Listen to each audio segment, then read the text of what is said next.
आपके सामने आ रहा है आपका अपना आजाद।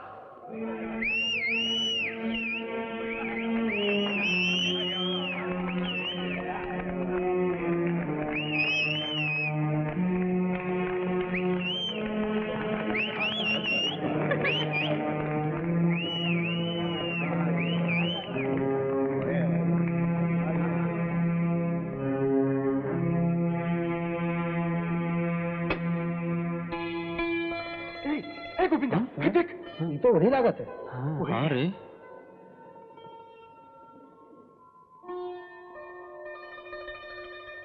क्यों, क्या हो गया भाई?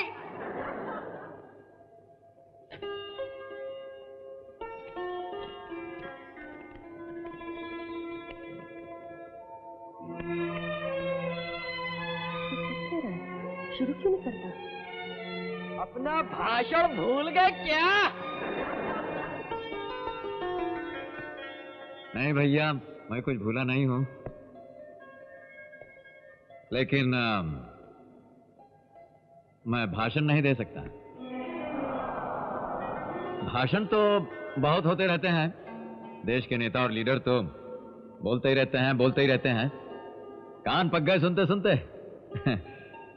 कभी कभी तो सोचता हूं कि इनके मुंह से शब्दों की जगह अगर गेहूं और चावल निकलता तो कितना अनाज होता। कभी कोई भूखा नहीं रहता। अरे अरे राम भाव, कैसा हो? तुम यहाँ आएगा कहाँ? अच्छा, और सब कुशल मंगल तो है ना? तो हम सब इन लोगों से कहत रहे कि ये भाषण में ससुर का रखा है, भाषण में कुछ रखा उखा नहीं है। हाँ नहीं भैया, मैं भाषण नहीं दे सकता हूं, इसलिए कि ना तो मैं लीडर हूं ना नेता हूं। तो फिर तुम कौन हो?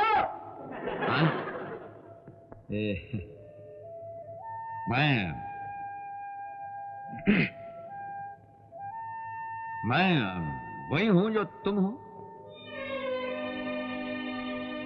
या तुम हो, या फिर तुम हो एक आम इंसान। हम आम इंसान, मामूली इंसान कहलाते हैं, मगर हम मामूली इंसान नहीं है भाई। हम मामूली नहीं है। ये हर सवेरे अपने रोजगार के लिए सड़कों पर पैदल और अनगिनत साइकिलों पर निकलने वाला, ये बसों में खड़े रहकर सफर करने वाला, ये राशन और केरोसिन की लाइनों में रेंगने वाला, ये फुटपाथों, बाजारों, दफ्तरों में कौड़ियों की मोल अपनी मेहनत बेचने वाला इंसान मामूली नहीं है भाई। ये छोटा नहीं है, इसलिए कि इसी के पसीने से तो दुनिया का हर कारखाना चलता है। इसी के पसीने से दुनिया का हर खेत सींचा जाता है। इसी के हाथ ईंट पे ईंट रखकर मकान बनाते हैं। यही हाथ मिलों में नया कपड़ा बुनते हैं और घाटों पे पुराना कपड़ा उजाते हैं। इस दुनिया की हर रोटी, हर कपड़े, हर मकान के पीछे हम हैं। हाँ, हम आम इंसान। यही इंसान इस जमीन का वारिस है, इस धरती का पहला बेटा है।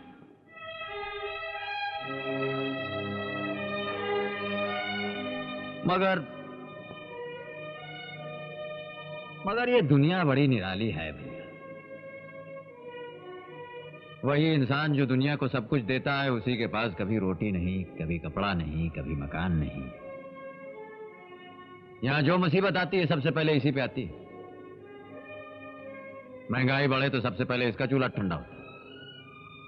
बीमारी फैले तो सबसे पहले इसका बच्चा मरता है। वो बाढ़ हो, सूखा हो, और तो और दंगे फसाद में भी आम आदमी ही मरता है, बाकी तो किसी का कुछ होता नहीं है भाई।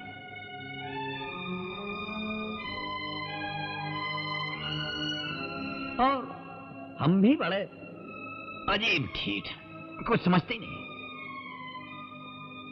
हमारे हालात एक है, हमारी मुसीबतें एक है, मगर कोई समझते नहीं। भाई साहब जरा ये सुनिएगा, मैं एक बार कहीं रेलगाड़ी में जा रहा था, तो डिब्बे में देखा कि एक आदमी अपना सामान अपने सर पर उठाए बैठा है। तो मैंने उससे पूछा, क्यों भैया ये क्या कर रहे हैं? बोला, सामान मेरा है, मैं नहीं संभालूंगा तो और कौन संभालेगा? सुना आपने?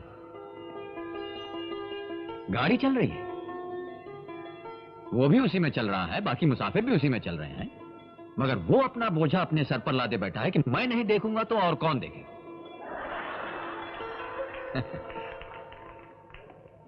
हम सब भी बस ऐसे ही हैं। जिंदगी की गाड़ी चल रही है, हम सब एक ही डिब्बे में हैं, लेकिन अपना अपना बोझ अपने सर पर उठाए बैठे। तो भैया मैं तो बस यही समझता हूं और यही आप सब लोगों से कहना चाहता हूं कि अच्छा तो यही होगा कि हम और आप अपनी अपनी खुदगर्जी का बोझ सर से उठा के नीचे रख दें और ये देखें कि जिंदगी की जिस गाड़ी पर हम चल रहे हैं वो सही पटरी पर चल रही है या नहीं। इसलिए कि अगर वो सही पटरी पर नहीं चल रही है तो ना आप अपनी मंजिल तक पहुंच पाएंगे और ना मैं। और अगर गाड़ी की पटरी सही है तब हम सब अपनी मंजिल तक पहुंचेंगे एक साथ। हम आम, छोटे और मामूली इंसान, हमारे सुख दुख एक है, हमारा नसीब एक है, और जिस दिन हम एक हो गए उस दिन दुनिया की कोई भी ताकत ना हमें लूट सकती है, ना दबा सकती है, ना मिटा सकती है।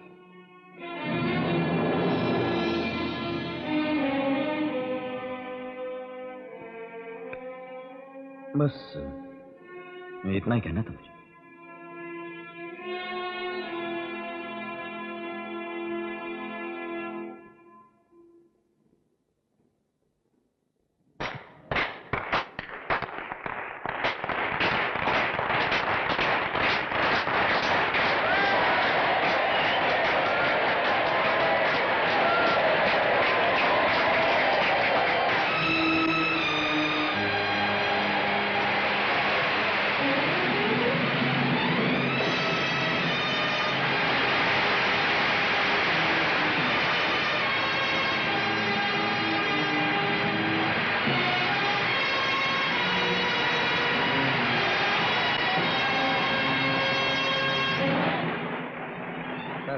चीफ मिनिस्टर साहब का मैसेज है कि आजाद को गिरफ्तार ना किया जाए। ये मैसेज तुमने खुद लिया? Yes sir.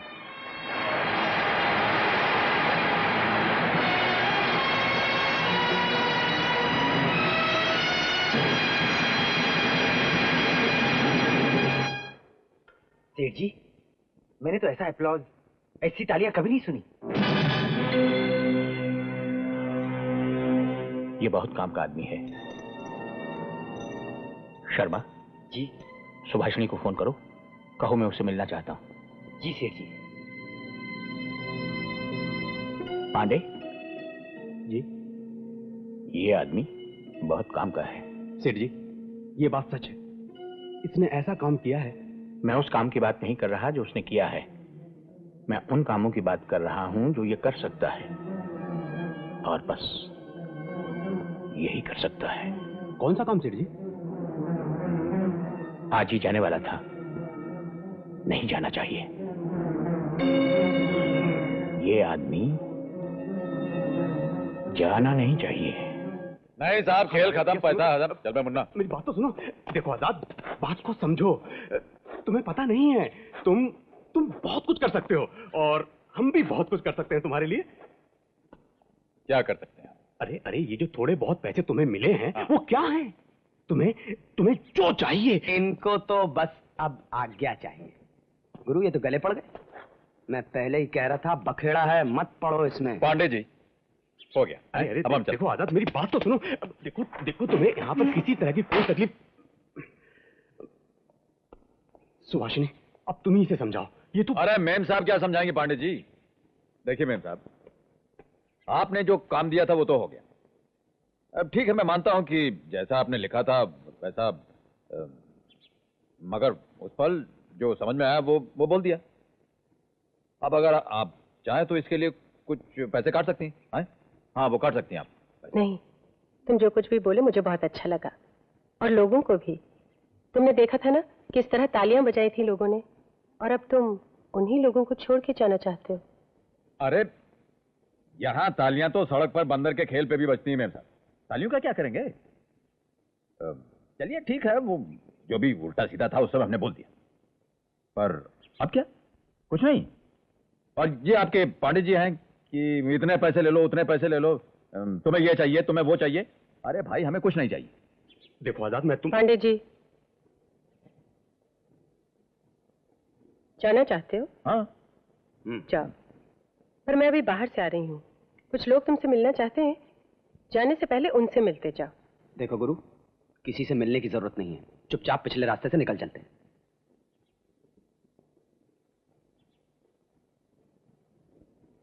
चलो भाई। नहीं यार, मिलने में क्या है, मिल लेते हैं। किधर है? इधर मैं आता हूँ, आइए।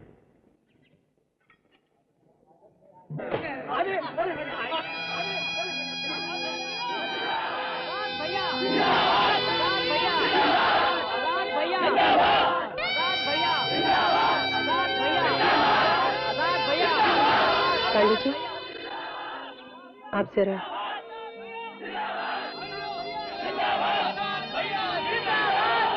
खामोश, खामोश हो जाइए, शांत हो जाइए आप लोग। आजाद जी सबसे मिलेंगे, आप लोग अपनी अपनी जगह पे रहिए। चलो चलो चलो चलो, अपनी जगह पे चलो।